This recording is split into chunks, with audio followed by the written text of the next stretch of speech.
முதல்ல எனக்கு பகவானை பற்றி ஒன்றும் தெரியாது. அப்புறம் கருமாரியம்மன் கோயிலில் ஒரு வால் போஸ்ட் ஒட்டியிருந்தது. இது யார், என்ன, ஏதுன்னு ஒரு விவரம் தெரியாமல் இருந்ததுனால, அதுக்கப்புறம் புக்கில் ஒரு கலைமகள் புக்கில் படித்து, அதுக்கப்புறம் நாங்கள் ஒரு பத்திரிக்கை வந்தது, கண்டிப்பாக போய் ஆகணும். அங்கே காணிமடத்துக்கு தான் போனோம். அதுக்கு முன்னாடி ஒரு தடவை போயிருக்கும்போது பொன்காமராஜசாமி அவர் இல்லை, மெட்ராஸ் போயிருந்தார். அந்த நேரம் செல்வகுமாரோட அம்மா இருந்தாங்க. அப்போ திடீர்னு மெட்ராஸ்லேருந்து ஃபோன் வந்தது. யாரும் வந்திருக்காங்களா அப்படின்னு கேட்டாங்க. அப்போ அவங்க அம்மா சொன்னாங்க, 10 நாளாக ஃபோனே வரல, இன்றைக்கி பண்ணுறாரு பாருங்க.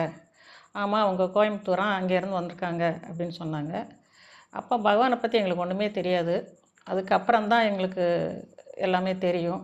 அந்த விக்கிரகம், அந்த படங்கள் எல்லாமே பார்க்கும்போது பப்பா ராமதாஸ் யாருன்னு தெரியல, ரமண பகவான் யாருன்னு தெரியுது, அரவிந்தரை தெரியுது. அப்புறம் எல்லாம் பார்த்து சாமியெல்லாம் கும்பிட்டுட்டு அப்படியே வந்தாச்சு. அதுக்கப்புறம் தான் நாங்கள் திருவண்ணாமலை போனோம்.